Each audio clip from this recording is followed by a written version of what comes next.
guys, I'm Adam Wilborn from WhatCulture. And I'm Andy Murray from WhatCulture. And don't forget, if you want to listen to the news as a podcast when you are out and about, you can do so by searching for WhatCulture Wrestling on either iTunes, Spotify, wherever you get your podcasts from. But coming up today, Bayley's WrestleMania opponent has been revealed. WWE's original plans for Matt Hardy versus Randy Orton. The next person to be inducted into this year's Hall of Fame has been announced. An update on Brock Lesnar's schedule ahead of WrestleMania 36. And is the XFL in trouble? This is the news. But we're going to kick things off with the news of the day, which if you've been on social media or wrestling news websites or basically anywhere on the internet in the past 12 hours, you have probably seen Baron Corbin, Dave Meltzer, Instagram beef, shoot season never closes, it's always open, so here we go. This emanates from an original Instagram post posted by user @BuryingSmarks, stating that the only reason that people were criticizing the rumored Elias versus John Cena match for WrestleMania 36 was because Dave Meltzer doesn't like it. Nothing to do with it being a pretty boring match idea. Baron Corbin, thrice in a lifetime. Yeah, Baron Corbin then posted a comment to it, and I'm just going to read it verbatim. Comment to the original Instagram post. People need to realize that he, Dave, is a cancer to the entire wrestling industry, not just WWE. He inspires hatred to anything and everything he doesn't like or agree with. For example, I may not like a band and that's fine, but what separates us is I don't have to continually bash them online or work to get others to hate them as well. I don't have the time or the energy to be that negative of a person.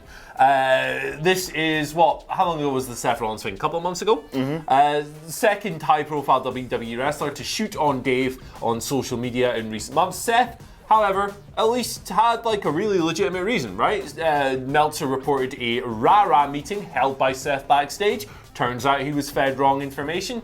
Report went out. Seth said, "This is nonsense." Dave went, "I'm really sorry, man." They apologized. Dave apologized. Water under the bridge. Whatever. Corbin, however, just seems to misunderstand the job of a wrestling critic. So that's good. I mean, his comment about music would hold more credence if he was a critic. But the thing is, it's a critic's job to say when they think something isn't a great idea. So should Meltzer, as a critic, sit there and lie and say, "Yeah, man, Elias versus Cena sounds amazing"? He's doing his job. I don't really understand. Why are wrestling people so precious when someone criticizes the things they like? Is this the case in movies? If we sit here and go, Captain America isn't quite as good as Citizen Kane, is someone going to rage and call us a cancer to the movie industry? I just think, I don't really understand it. Everyone has differing opinions on Dave Meltzer. You may well think that it doesn't really matter what one guy says is a good match or a bad match. At the end of the day, it's what you enjoy. Yeah, it's completely subjective. On the other hand, it is nice to have a relatively objective take on every match so you can kind of rank them and know where you stand with them. And also, if you haven't watched them and he says it's a 6-star match in the Tokyo Dome, probably going to be pretty good. Yeah, you can probably check it out. But regardless of all of that, never, ever, ever call someone cancer. Yeah. No matter really, arguably up until almost every point. There's a few people I can think of, but it's just such a toxic word, and it's so overdramatic. It's far too much, especially for someone like Dave Meltzer. Yeah, I mean the irony of this whole thing is that Corbin's sitting here going, "I don't have the time or energy to be that negative of a person," yet he's sitting here calling people a cancer to the industry. And don't give me the whole, but he's being a heel on social media as well. Nah, I'm not buying that. He's just being a fanny. The thing about it is, right, like you said, I don't understand why people let other people's opinions govern what they view of something. I kind of like Dave Meltzer, but mostly as a historian and an archivist. I like reading The Observer because I like his accounts. And he's jacked as hell. I like his accounts of historic stuff that I didn't necessarily know about. But, I don't always agree with his match reviews, and that doesn't matter. It's subjective. Why do people get so caught up in the man's little star ratings and stuff? It's kind of crazy, and it shows, like I said, the chronic misunderstanding of the role of a professional critic in wrestling. It's Dave Meltzer's job to say if he thinks something sucks. If he says something sucks, it's because he thinks that. If he says something's great, it's because he thinks that. That's how it works, Baron Corbin, you man. And I've got a really easy solution. If you don't like what Dave Meltzer says, just don't read it. Yeah. Just don't read it. Exactly. Exactly. And never take his word as gospel. He's just a guy with an opinion, like you, like me, like Adam, like anyone. God, I wish I was jacked as Dave Meltzer. Chill out. Right, let's move on to WrestleMania 36. A few matches already been announced, and it seems as though we have found out who Bayley will be facing at WrestleMania 36. It's not Lacey Evans. It's not a turning Sasha Banks. It's not, unfortunately, after some speculation that was going around recently, apparently Bianca Belair, but it is Naomi. This is the word of Brian Alvarez, friend of the channel, on a recent episode of Wrestling Observer Live, who says that that is the plan for WrestleMania for Bayley and her SmackDown Women's Championship. The first time Naomi has challenged for it at WrestleMania. She obviously took the belt in a six-pack challenge at WrestleMania 33, I should say, in fact, and held it all the way through to SummerSlam 2017 when Natalya took it off her.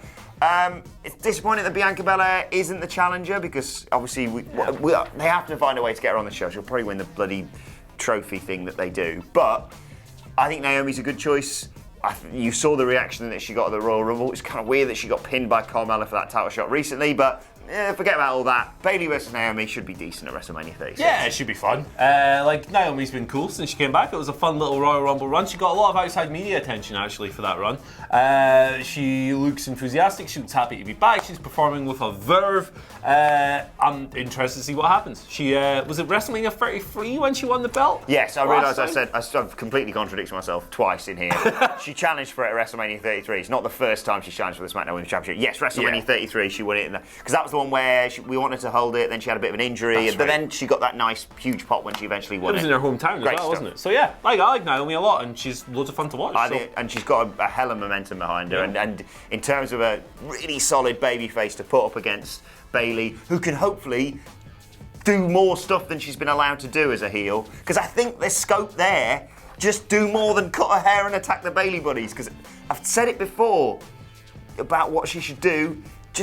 Just be horrible to children. Yeah, just like laugh in their face. Less promos though, maybe. Less promos. I suggested punch a stunt child. That might be too far. Gee whiz, alright. Remember the stunt grandma from the... Anyway, move on. Speaking of punching grannies, let's talk about Randy Orton.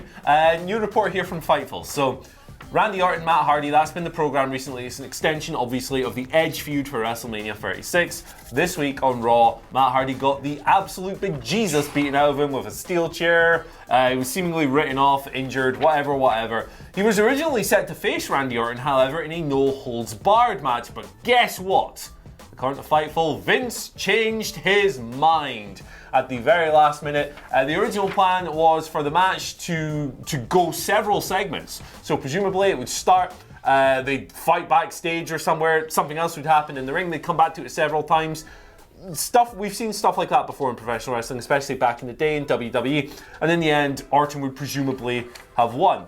But apparently there was some talk within the company that this would have felt a little bit cheap because Edge had a similar assault to Hardy's original one a few weeks ago and hasn't been seen on TV since. So if Hardy just kind of turns back up on TV and has this multi-segment match, the thought was that it wouldn't make a whole lot of sense. So perhaps this is a change for the good? Yes, but why announce it in the first place? Why haven't you had that thought immediately after you've said, let's just have a no-holds-barred a match a week after he got a concerto as well, didn't he? Yeah, I think so, yeah. Madness. Also, I feel like this has been said quite a lot recently, but why hasn't anyone got any friends? Yeah, good point. Matt Hardy, that happened again for the second week running. Edge, one of the most beloved returns in wrestling in recent memory. No one came out to save him. We've talked about this with Roman Reigns in the past. Why has anyone got any friends anymore? Yeah. Baby faces especially. It's just like, oh, it sucks to be out there on your own. I'm glad that's not me. Madness. Right, JBL may well be going into the Hall of Fame 2020. He could be the latest name to join the list, including Batista, the NWO, British Bulldog. I've just found out I was away, so I must have missed... Is this right? Jushin and the Liger's going in? Well, apparently, that's the rumour. Liger, the Bella Twins. This is according to a new report from Wrestling Inc. and backed up by Peter Insider, who are reporting that JBL, along with Santino Marella and my best friend Hornswoggle, are both currently booked to do something for the company over WrestleMania 36 weekend in Tampa, Florida. Of course, JBL's resume kind of speaks for itself. Yeah. I think he's a good name to go in this Hall of Fame class. Yeah, I think it makes sense when you look at just on paper what he has done within the company. Obviously, it's JBL, so if he goes in, there's going to be some discussion, allegations of backstage bullying and other unpleasant behaviour. But, I mean, it's a gimmick Hall of Fame, right? The WWE Hall of Fame, let's be honest, means very little. It's just a big excuse for the old fellas to get together and have some pints and have a laugh about the old days or whatever. It's a relatively meaningless thing. I think kind of complaining about guys like JBL going into it is kind of silly because it doesn't mean much whatsoever, except maybe to the performers themselves. So, yeah, he's a former world champion, held it for almost a year. Yeah. APA were great. He was a hardcore Intercontinental European champion. Cool. Quick suggestion. I don't watch the Hall of Fame really. Oh no. But to kind of speed it up a little bit, the constant complaint is it really drags on. Ron Simmons inducts him, just comes out. Damn, yeah. JBL, there we go, job done. No Hillbilly Jim stuff is what we're talking about. Speaking of Hillbilly Jim, how about Brock Lesnar? Got a little update on his pre-WrestleMania schedule on WWE Raw. So the venues that are hosting the 24th of February and 2nd of March episodes of Raw, those are the next two episodes, have confirmed that the WWE Champion will be in the house for those two. It's also thought that he will have several more appearances during the build to WrestleMania 36. None of those have been specifically announced yet, but hey, Drew can't do that feud by himself, so Brock's going to be in the house. Good news here, Brock's been on TV a lot more frequently in 2020. That looks set to continue. I think the feud with Drew is going to be awesome. I think the match is going to be awesome. Can't wait. And the reason why WWE used to use him sporadically is occasionally that he wasn't really particularly asked to be there, and to keep that special feel of him. And I don't think it's been watered down by having him appear on Monday Night Raw and show up and occasionally just destroy someone with an F5. Some nerds. He seems to be really enjoying what he's doing with the company right now. He's certainly really enjoying whatever he gets to do with R-Truth, so I wouldn't be surprised if we see something more along those lines, perhaps on the road to WrestleMania. But anything that can add more fuel to the fire that is Drew McIntyre versus Brock Lesnar for the title at WrestleMania is good stuff in my opinion. Yeah, I'm here for it. Right, let's move on and talk about the XFL, who saw a considerable decline in viewership, and the ship that those viewers are taking their sheep on, Noah's Ark. Viewership even, for last week's Saturday game between the New York Guardians and the DC Defenders. I love the names of the teams. They're almost as good as my names for NFL teams. It had a decline of 36% on ABC, down from the previous week's 3.3 million to 2.127 million. The Sunday game on ESPN saw a less drastic fall, going from 2.495 million. This was the game between the LA Wildcats and the Dallas Renegades. That dropped to 2.397 million. Ratings for the games on Fox yet to be disclosed, but attendances up on average. A total of 76,000 fans attended the XFL's Week 2 games, with the Seattle Dragons, I just want to keep saying more team names, Seattle Dragons versus the Tampa Bay Vipers attracting nearly 30,000 fans, and the St. Louis. The Battlehawks versus the Houston, wow, that's a great name for a team. The Houston Roughnecks, 17,000. Good stuff. Yeah. I like the XFL, I've got into it. I've not watched a single minute of it, but hey, I bet it's better than that fake scripted Wimp League, the handball NFL thing. Apart from the Baltimore Bastards, I love that. Yeah. I did like that clip. I got into the XFL over since I saw the clip of the punter just getting murked in week 1. I like the big hits in the football. Yeah. I do like the big hits. I used to sit there and watch the Red Zone on Sky, and that was loads of fun because it was just, hey, here's a guy getting speared out of his boots. That stuff's cool, but man, like I was just watching the Dallas Doberman versus Florida Fanny's game the other week. Good name. It just, I don't know, man. It just wasn't for me. Let's move on to your Twitter questions at WhatCulture WWE, of course, if you want to get in touch with us. Slightly less beefy Keithy Leafy says. that's Fat Memorial. Yeah, it is indeed. It says, how would you book Nyla Rose? Feed her smaller opponents, establish her dominance, and then give her a roadblock like Awesome Kong, or start off with someone higher on the card like a Chris Statlander or Hikaru Shida? I would have her murder everyone. I would go exactly the route you've described the first time around there. Have her beat some people who earn their opportunities but aren't necessarily the highest on the totem pole. Let's go through Shanna, someone like that. Let's go through a Big Swole, have them win 3 or 4 in a row, earn the title shot, put Nyla over them. Then let's throw Kong at her and have the passing of the torch match, which Nyla should win, I think. Then maybe we can move on to like a Statlander, a Shida, one of the better workers in the division. Let's have an extended feud between them. This could drag out 9-12 months. I think it'd be awesome. Nyla Rose is awesome. Yeah. Just make sure you put that women's champion, I say WWE, make sure they put that women's championship front and centre, and just make sure she's constantly on telly, because that women's division does need rehabilitating a little bit more. And she rules as well. Yeah. She's so much fun to watch. Keep presenting her. Corey Wotton 95 says, I know everyone is expecting Gargano versus Ciampa WrestleMania weekend, but do you think they could do a Cole Gargano Balor Ciampa Fatal 4-Way in Tampa Bay and save the Gargano Ciampa blow-off for the following takeover? You pitched this yesterday, didn't you? Yeah, big fan of this. Really, really want to see this. I get it. There's two brilliant matches there. The Balor Cole one's a little bit weird because they're, in theory, both heel. Although, you know, everyone loves Finn Balor and loves Adam Cole for different reasons. And obviously the Gargano Ciampa thing has so much history. But I agree. I think the biggest match you can make for WrestleMania weekend is a 4-way, because it's just so hard to call. Yeah, as well, and on top of that, it frees up another spot on the card, right? Because you've got the two singles matches, that's 2 of your 5 or 6 slots filled. Throw them all in one. You can have some other cool feuds on the undercard as well. You can have a cool women's title, North American title, tag team title, and a couple of other feuds as well. You can have another Tegan Nox, Dakota Kai match if you want. Maybe give Bianca Belair someone to murderize. Hell yeah. I know often Fatal 4-Ways aren't as good as one-on-one matches, but if 4 men can build a decent Fatal 4-Way match, it's these 4. Right, next question, final question today comes from Vince Asaro. This is a great question. I've been looking forward to asking this. He says, in light of Adam Wilborn saying he yelled, "I'm coming!" during his honeymoon, which is amazing, by the way. Thanks, Vince. What other wrestling catchphrases have you found yourself using out of context? Oh, my God. It's a great question. That's a tremendous I'm going to question. ask that in the office later. Not necessarily catchphrases, but specific words I use all the time in real life to people who don't watch wrestling and have no idea what I'm talking about. So pop is one. When a joke or something funny happens, I go, oh, there's pop. Shoot is another one. Whenever something's vaguely criticised, it's, hey, what are you shooting on, brother?